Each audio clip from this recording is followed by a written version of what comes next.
بھی ننگی ناچ رہی ہے، یہ وہی افلاس ہے جو لاہور میں بھی اور کوئٹہ میں بھی ہے.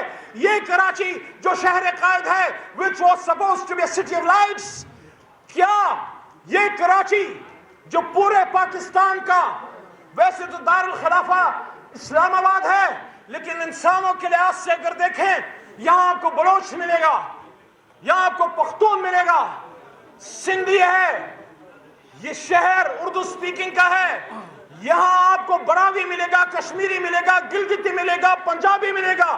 Karachi is a mini Pakistan, but in the last 75 years have we made Karachi presentable؟ کہ ہم اس کو سامنے رکھیں، یہ تمہارا واشنگٹن ہے، یہ میرا کراچی ہے، یہ تمہارا نیو یارک ہے، یہ میرا لاہور ہے، یہ تمہارا لندن ہے، تم سے آزادی چاہتا تھا، تم سے آزادی چاہتا تھا، یہ دیکھو یہ تمہارا لندن ہے، یہ میرا کراچی، یہ میرا اسلام آباد ہے، اور تم سے آزادی چاہتا ہوں. میں سری نگر کو آزاد کرانا چاہتا ہوں، میں مقبوضہ کشمیر کو آزاد کرانا چاہتا ہوں.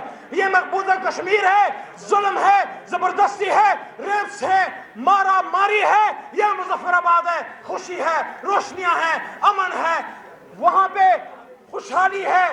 کیا ہم نے کر دیا؟ کیا کیا؟ کیا مظفر آباد کو سری نگر کے مقابلے میں پیش کر سکتے ہو؟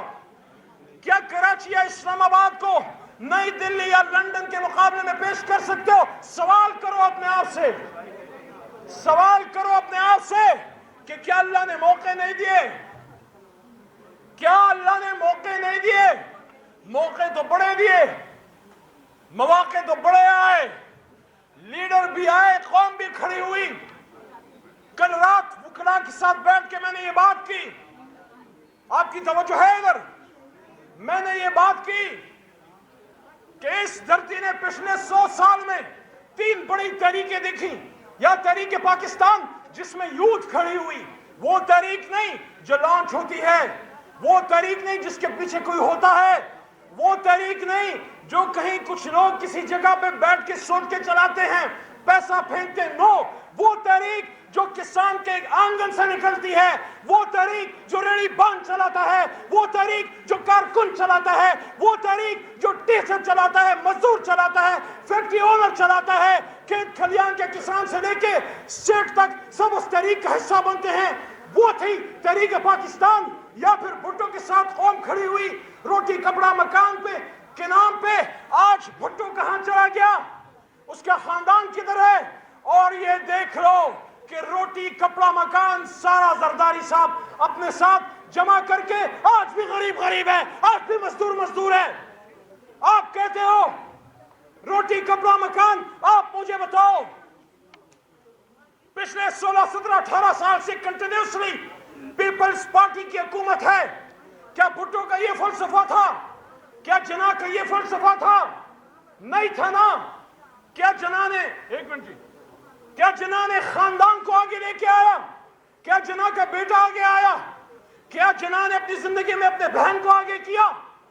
کیا یہ سوچ ہم موریثیت کی سوچ لے کے چلے تھے؟ کیا پاکستان آزاد لوگوں کے لیے نہیں بنا تھا؟ آزادی کس لیے نہیں تھی؟ یہ خان وادے، یہ بڑے بڑے لیڈر، یہ بڑے بڑے جو اپنے آپ کو پیر فقیر کہتے ہیں،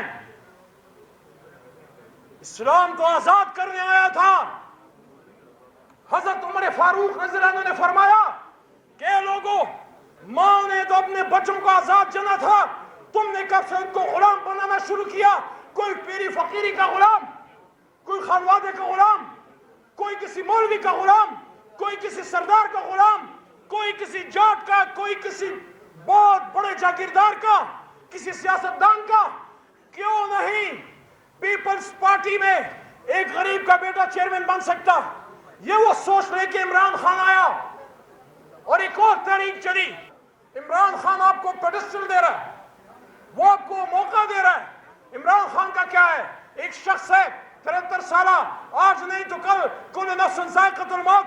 آپ سے پوچھنا چاہتا ہوں، آپ جس بھی جماعت سے ہیں، جس بھی طبقہ فکر سے ہیں، میں آپ کو چیلنج دیتا ہوں، کبھی بھی آپ یہ گلہ نہیں کر سکتے کہ ہم موجود تھے لیکن کوئی تحریک ہی نہیں تھی، کوئی لوگ ہی نہیں تھے، کوئی موقع ہی نہیں تھا. نہیں، موقع ہے، تحریک ہے، رول آف لا کے لیے ہم کھڑے ہیں. قربانیاں دے کے کھڑے ہیں. جس وکیل کے یونیفارم میں آج کھڑا ہوں, اسی وکیل کے یونیفارم میں, اس ہاتھوں میں ہتھکڑیاں ڈال کے, اسی مردان بار میں جہاں میں نے وکالت سیکھی پھر پریکٹس کی, وہاں مجھے پھرایا گیا. The message was کہ میں ڈر جاؤں, میں پیچھے ہٹ جاؤں. کیا آپ ڈرو گے؟ کیا آپ پیچھے ہٹ سکتے ہو؟ پیچھے ہٹنا is not an option. It is not an option. It is not about you or you. It is about your kids, جن کو آپ صبح اپنے لائر یونیفارم پہن کے اسکول میں ڈراپ کرتے ہو, پھر آپ کچہری میں آتے ہو, پھر آپ پریکٹس کرتے ہو, پھر آپ اپنی فیکٹری میں کوئی جاتا ہے, کوئی اپنی دکان پہ جاتا ہے, کوئی اپنی یونیورسٹی ٹیچنگ کرنے جاتا ہے. ان بچوں کا سوچو, کل کو تم نہیں ہوگے. یہ نظام مضبوط کرو کہ تھانہ تمہارے بچے کے لیے استعمال ہو جب وہ حق پہ ہو. ان کو مضبوط کرو کہ تمہاری بوڑھی ماں اگر بیمار ہوتی ہے تو سرکاری اسپتال اس کے ساتھ کھڑا ہو. اسی نظام کو مضبوط کرو کہ excise, taxation, law, education, health, every department of the state should stand with the subjects of the state, not with the mighty and the powerful. This is the crux of the whole struggle of Imran Khan.